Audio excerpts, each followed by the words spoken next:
لیکن یہ خیبر پختونخوا سے جس کے نام پہ انہوں نے ساری زندگی سیاست کی، وہاں سے یہ سینیٹر نہیں بن سکے، جا کے بلوچستان سے سینیٹر بن گئے. کس نے بنایا وہ بھی یہ خود ہی بتاتے ہیں کہ جی کوئی زرداری صاحب نے شاید بنوایا. اچھا، مراد سعید صاحب کے حوالے سے حکومتی شخصیات یہ کہہ رہی ہیں کہ ایسا نہیں ہے کہ وہ حلف لینے آئیں گے تو ان کو پکڑا نہیں جائے گا. اچھا، مراد سعید صاحب کے کاغذات چیلنج نہ ہونا یہ بھی میرے لیے بہت بڑا ایک معمہ ہے. دیکھیں نا، یہاں پہ تو کسی بھی ٹائم کسی کا بھی کاغذ چیلنج ہو جاتا ہے، عدالت میں کوئی جا سکتا تھا، کچھ بھی ہو سکتا تھا. مراد سعید کو الیکشن لڑنے دیا گیا، ان کو جیتنے دیا گیا. اٹ شوز کہ کہیں نہ کہیں کچھ نہ کچھ سیٹلمنٹ ہوئی ہے اس سارے الیکشن کے اندر. At the same time opposition کو، یعنی حکومتی تھا جو وفاق میں، ان کو سیٹیں بھی مل گئیں، ان کی 2/3 اکثریت بھی ہو گئی. ادھر سے مراد سعید آ گئے اور ووٹ تو ادھر سے ادھر کوئی نہیں ہوا. تو کہیں نہ کہیں کچھ نہ کچھ مجھے لگتا ہے کہ کمپرومائز ہوا ہے دونوں سائڈوں سے. نہیں تو اگر کوئی چاہتا تو اپلیکیشن دیتا کہ جی مراد سعید صاحب کی وہاں پہ زمین نکل آئی ہے، مراد سعید صاحب کا وہاں پہ یہ نکل آیا، مراد سعید کے اوپر یہ مقدمہ ہے، مراد سعید یہ ہے، تو لہٰذا ان کے کاغذات نامزدگی جو ہیں وہ جو ہے منظور کیے گئے ہیں، وہ قانون کے مطابق نہیں ہے، الیکشن کو روکا جائے. تو ایسا عدالت سے فیصلہ آ سکتا تھا، کہیں سے بھی فیصلہ آ سکتا تھا، لیکن ایسا نہیں ہوا. پر اینی وے اب حکومتی شخصیات یہ کہہ رہی ہیں، جو وزیر مملکت برائے قانون ہے بیرسٹر عقیل صاحب نے کہا ہے کہ ایسا نہیں ہے کہ مراد سعید حلف لینے آئے تو کوئی پکڑے گا نہیں. مراد سعید تاحال مجرم نہیں، سینٹ امیدوار ہو سکتے تھے. میرا نہیں خیال کہ وہ حلف لیں گے. پی ٹی آئی نے مراد سعید کو سیٹ دے کے ضائع کر دی ہے، یہ بیرسٹر عقیل صاحب یہ کہہ رہے ہیں. اچھا، ایک جو جمعیت علماء اسلام کے رکن عطاء الحق صاحب جو ہیں وہ بھی 18 ووٹ لے کے سینیٹر بنے ہیں. ان کے حوالے سے تیمور سلیم جھگڑا صاحب نے کہا کہ میرے حلقے میں میرے بعد سب سے زیادہ ووٹ ان کے تھے، لیکن چوتھے نمبر والے کو وہاں سے ایم پی اے بنوا دیا گیا. تو کم از کم ان کا سینیٹر بننا تو خوش آئند ہے ان اے وے کہ وہاں پہ عوام نے کچھ تو ان کو ووٹ دیے تھے. اب آپ اندازہ لگائیں کہ خبر آ رہی ہے کہ خیبر پختونخوا کا سینٹ مکمل ہو گیا. وہ سینٹ جہاں پہ 1 سال الیکشن نہیں ہوا خیبر پختونخوا سے، اب وہ خیبر پختونخوا کی سیٹوں سے مکمل ہو گیا ہے. لیکن مخصوص سیٹیں کس کو دی گئی؟ جن کو عوام نے ووٹ ہی نہیں دیا. یہ کتنا بڑا المیہ ہے کہ وہاں پہ وہ لوگ پہنچے ہیں جو نہ عوام کے نمائندے ہیں، نہ جن کو ووٹ ملا ہے. اور پھر اس سے بڑا اور سب سے بڑا المیہ یہ ہے کہ پاکستان تحریک انصاف نے ان کو وہاں پہنچانے میں اپنا بھرپور کردار ادا کیا، ہے. چاہے یہ خوف کی وجہ سے کیا ہے، لالچ کی وجہ سے کیا ہے، جس وجہ سے بھی کیا ہے، اس میں پاکستان تحریک انصاف کا بھی کردار ہے. اچھا، آج پاکستان تحریک انصاف کے کچھ رہنماؤں کی عمران خان صاحب سے ملاقات بھی ہونی ہے. سینٹ کا الیکشن تو ہو گیا، مرزا افریدی صاحب بھی بن گئے ہیں اور سینیٹر، اور انہوں نے بھی کہا کہ مجھے عمران خان نے ٹکٹ دیا تھا، کیا میرا امیر ہونا گناہ ہے؟ میری یہ اپنی پارٹی ہے، میں کیوں پیسے دوں؟ اب اسی طرح انہوں نے 9 مئی کی مذمت کی تھی، تو بھائی پھر باقی سارے لوگوں کو آپ نے پارٹی میں کیوں شامل نہیں کیا ہوا جو 9 مئی کے بعد چھوڑ کے چلے گئے تھے؟ یہ کوشچن بڑا ویلڈ ہے. اگر مرزا افریدی صاحب کو آپ نے کر لیا شامل، انہوں نے کسی قسم کی کوئی سختی برداشت نہیں کی، انہوں نے مذمت بھی کر دی، بیان بھی جاری کر دیا، تو بھائی پھر وہ لوگ جو جیلیں بھی کاٹتے رہے جس میں فواد چودھری صاحب جیسے لوگ ہیں، ان لوگوں کو کیوں نہیں آپ شامل کر رہے؟ ان کے ساتھ آپ کا کیا گلا شکوہ ہے؟ تو یہ کوشچن تو بنتا ہے جو لوگ اس وقت پوچھ رہے ہیں. اینی وے آج عمران خان صاحب سے جو شخصیات ملنے جا رہی ہیں ان میں بیرسٹر گوہر صاحب ہیں، سلمان اکرم راجہ صاحب ہیں، علی ظفر صاحب ہیں، نعیم حیدر پنجوتا صاحب ہیں، ظہیر عباس صاحب ہیں، نیاز اللہ نیازی صاحب ہیں. اب دیکھتے ہیں کہ ان میں سے کس کی ملاقات ہوتی ہے اور سینٹ کے الیکشن کے اوپر اندر سے کیا بیان آتا ہے. مجھے لگتا ہے کہ سب کی تو ملاقات نہیں ہو سکے گی، ایک آدھے بندے کی، یہ ظہیر عباس صاحب کی اکثر ملاقات ہو جاتی ہے کیونکہ یہ لائر ہیں، سیاسی اس طرح بیانات وغیرہ باہر آ کے نہیں دیتے، تو شاید ان کی ملاقات ہو جائے. بیرسٹر گور صاحب کی بھی ہو سکتا ہے ہو جائے، پر مجھے پتہ نہیں ہے. مجھے نہیں لگتا کہ سلمان اکرم راجہ کی ملاقات ہوگی یا نعیم حیدر پنجوتا کی ملاقات ہوگی یا نیاز اللہ نیازی کی ملاقات ہوگی، مجھے نہیں لگتا، پر ہو سکتا ہے کہ میں غلط ثابت ہوں. اب دیکھتے ہیں کہ کس کی ملاقات ہوتی ہے. اچھا، ایک اور چیز بھی ہے کہ رضا ربانی صاحب کا کوئی لیٹر سامنے آیا ہوا ہے جس میں وہ کہہ رہے ہیں کہ COD 2 ہونا چاہیے، جس میں رول آف لا کی بات ہو، سپریمیسی آف کانسٹیٹیوشن کی وہ بات کر رہے ہیں، اس کے ساتھ ساتھ انڈیپینڈنس آف جوڈیشری کی بات کر رہے ہیں، فری اینڈ فیئر الیکشنز کی بات کر رہے ہیں. ان ساری چیزوں کے اوپر باتیں ہونی چاہیے، اور بھی بہت ساری پوائنٹس انہوں نے لکھے ہوئے ہیں. پر ویسے ان کی ہمت کو آپ کو داد دینی پڑے گی، سلام کرنا پڑے گا ان لوگوں کو کہ یہ لوگ کر رہے کیا ہیں، ان کی جماعتیں کر رہی کیا ہیں، کیسے یہ انہوں نے بلوچستان میں حکومت بنائی، کیسے سرفراز بگٹی صاحب کو اپنی جماعت میں شامل کیا، باقی کیا کچھ ہو رہا ہے. 26ویں آئینی ترمیم میں بلاول کا کیا کردار تھا، وہ بروٹ میجورٹی کی باتیں کر رہے تھے، کیا کچھ کیا 26ویں آئینی ترمیم کے ذریعے انہوں نے، اور ابھی بھی یہ مورل ہائی گراؤنڈ پہ کھڑے ہو کے ڈیموکریسی کی بات کرتے ہیں اور کہتے ہیں جی سی او ڈی کی ضرورت ہے۔ کسی سی او ڈی کی ضرورت نہیں، جو پہلا سی او ڈی ہوا تھا اس کی بھی کوئی ضرورت نہیں تھی میری نظر میں۔ آپ کم از کم اسی کے اوپر عمل درآمد کر لیں۔ پاکستان کی عوام کے پاس، پاکستان کی ریاست کے پاس، پاکستان کی قوم کے پاس ایک آئین موجود ہے جو 50 برس قبل دیا گیا، بنایا گیا۔ اگر آپ اس کے اوپر عمل درآمد کرنے کے لیے تیار نہیں ہیں تو کسی چارٹر آف ڈیموکریسی اور چارٹر آف یہ اور وہ، اس پہ کیا عمل درآمد ہوگا؟ یہ انتہائی بھونڈی بات ہے۔ جس ملک میں آئین کو کوئی نہیں مانتا اس ملک میں اس طرح کے چارٹر یا معاہدے کی کیا اہمیت ہے؟ تو یہ انتہائی فضول قسم کی باتیں، جی چارٹر آف ڈیموکریسی کر لیا جائے، اس پہ بات کی جائے، اس پہ بات کی جائے، کوئی کسی بات چیت سے کوئی مسئلہ حل نہیں ہوگا۔ سمپل سا اصول ہے، کوئی الجبرا ہے نہیں ہے، کوئی راکٹ سائنس ہے نہیں ہے، ملک میں آئین اور قانون موجود ہے، اس کے مطابق ہر کوئی چلے تو معاملہ ٹھیک ہوگا۔ باقی یہ سب فضول باتیں کہ یہ بات کر لی جائے، وہ مذاکرات کر لیے جائیں، چارٹر کر لیا جائے۔ بھائی تم لوگ کتنا چارٹر کر رہے ہو اس کے اوپر جو تم لوگوں نے پہلے چارٹر کیا تھا، اور اس چارٹر کے اوپر آپ کتنا چل رہے ہیں؟ بس چارٹر ہوتا ہے یہاں پہ، چارٹر تو بیچارہ پیچھے ہی پڑا ہوا ہے۔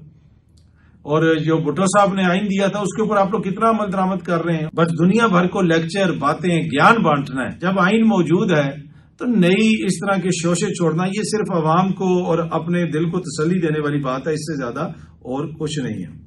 اچھا جی، 9 مئی کے مقدمات جس طریقے سے چلائے جا رہے ہیں، پاکستان تحریک انصاف خدشات کا اظہار کر رہی ہے کہ فیصلے آ سکتے ہیں جلدی، ایم پی اے فارغ ہو سکتے ہیں، ایم این اے فارغ ہو سکتے ہیں اور سیٹیں خالی ہوں گی۔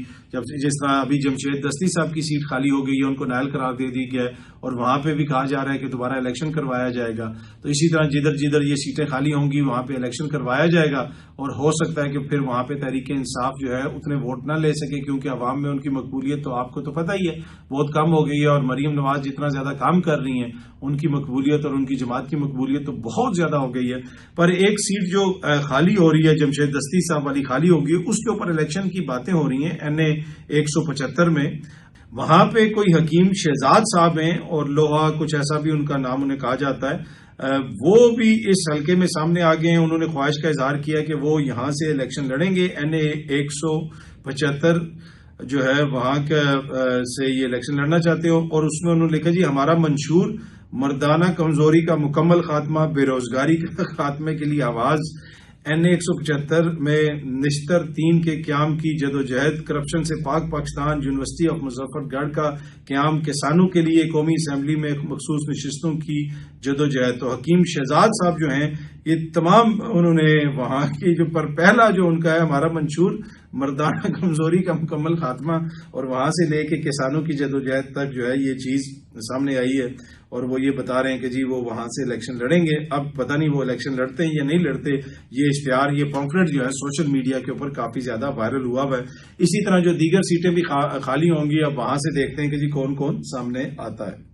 اچھا، 9 مئی کے مقدمات کی ہم بات کرتے ہیں۔ ویسے بھی بہت سارے لوگوں کو جب گرفتار کیا گیا ہم نے دیکھا، اس میں فواد چودھری بھی ہیں، دیگر لوگ بھی ہیں، ان کے چہروں کے اوپر کپڑا ڈال کے ان کو عدالت میں پیش کیا جاتا تھا، اور اسی طرح اب یہ تصویر بہت زیادہ شیئر کی جا رہی ہے سوشل میڈیا پہ کہ جناب سیاسی ورکرز کو جب پکڑا جاتا ہے تو ان کے چہروں کے اوپر کپڑا ڈال دیا جاتا ہے، لیکن یہ جو شیرباز صادقزئی ہے، یہ جس نے قتل کا حکم دیا مبینہ طور پہ جرگے میں، اس کو جس طرح پیش کیا گیا نہ ہتھکڑی لگی بلکہ بڑے سٹائل سے اس کو پیش کیا گیا، اور ہر کوئی اس کو وہاں پہ سپورٹ بھی کر رہا ہے، سسٹم بھی اس کو سپورٹ کر رہا ہے۔ جو وہاں سے خبریں آ رہی ہیں، ایک بھی سردار نے اس کے خلاف کوئی بیان نہیں دیا، اور کل بھی میں نے آپ کے ساتھ شیئر کیا تھا کہ امپورٹنٹ لوگوں کے ساتھ انکلوڈنگ وزیر اعلیٰ کے ساتھ یہ بیٹھا ہوا تھا کچھ ماہ پہلے کسی میٹنگ کے اندر، اور ہر جگہ پہ یہ شخص پہنچا ہوتا ہے، اور وہاں پہ جتنے بھی سردار ہیں جو بلوچوں کے حقوق کی بات کرتے ہیں، ان میں سے کسی سردار نے پریس کانفرنس نہیں کی کہ بلوچ 2 مار دیے گئے، یہ ہو گیا وہ ہو گیا۔ وہاں پہ اس معاملے کے اوپر یہ سارے اکٹھے ہیں، اور یہ کوئی پہلی بات نہیں ہے۔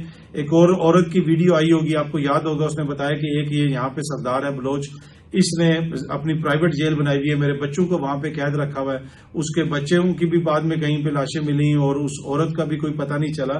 تو یہ ساری چیزیں وہاں پہ بار بار رپورٹ ہوتی ہیں، پر اس معاملے کے اوپر یہ سب لوگ ایک دوسرے کی سپورٹ کرتے ہیں، کوئی کسی کے خلاف کوئی بات بھی نہیں کرتا۔